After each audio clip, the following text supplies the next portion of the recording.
দেশের আপামর জনগণের সম্মিলিত অংশগ্রহণের মধ্য দিয়ে আজ আমরা তার সফল পরিসমাপ্তির পথে এগিয়ে যাচ্ছি। প্রিয় দেশবাসী, আপনাদের সামনে আজ উপস্থিত হয়েছি অত্যন্ত ব্যথিত হৃদয়ে। এই আনন্দের দিনে গভীর বেদনার সঙ্গে জানাচ্ছি, জুলাই অভ্যুত্থানের সম্মুখ যোদ্ধা, ইনকিলাব মঞ্চের মুখপাত্র শরীফ ওসমান হাদির উপর সম্প্রতি যে হামলার ঘটনা ঘটেছে, তা শুধু একজন ব্যক্তির উপর আঘাত নয়, এটি বাংলাদেশের অস্তিত্বের উপর আঘাত, আমাদের গণতান্ত্রিক পথ চলার উপরে আঘাত।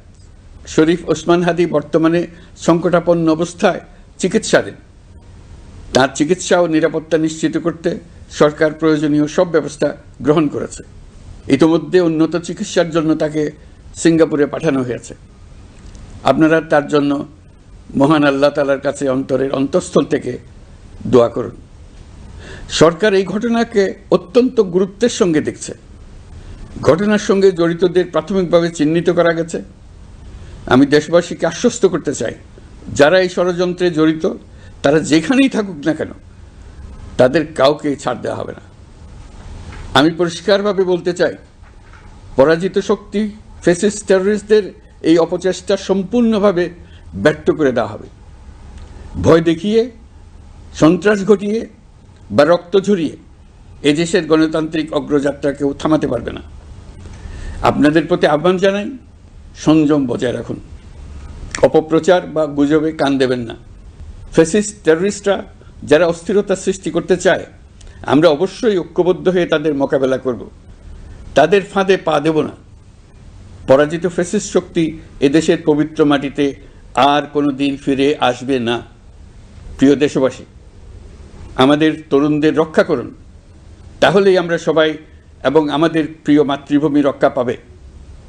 যারা দেশ ছেড়ে পালিয়ে গেছে তারা বুঝে গেছে, তরুণ যোদ্ধারা তাদের পুনরুত্থানের পক্ষে ভীষণ রকম বাধা। এই অস্ত্রহীন, ভীতিহীন, ব্যক্তিগত স্বার্থ সম্বন্ধে সম্পূর্ণ উদাসীন দৈনন্দিন এই চেহারার ছেলে মেয়েদের নিয়ে তাদের সাংঘাতিক ভীতি। তাদের লক্ষ্য হলো নির্বাচন আসার আগেই পথের এই বাধাগুলো সরিয়ে ফেলা, নিজেদের রাজত্ব আবার কায়েম করা। তাদের বন্ধুরা যতদিন তাদের সঙ্গে আছে ততদিন তারা এই স্বপ্ন দেখবে। নির্বাচন হয়ে গেলে তাদের বন্ধুরা সমর্থন জোগাতে বেকায়দায় পড়বে। সেজন্যই তো এত তাড়াহুড়া। তারা চায় নির্বাচনের আগেই তাদের ফিরে আসা নিশ্চিত করতে। নানা ভঙ্গিতে এটা তারা করবে। এই চোরাগুপ্তা খুন করার যে উদ্যোগ, তার একটা রূপ।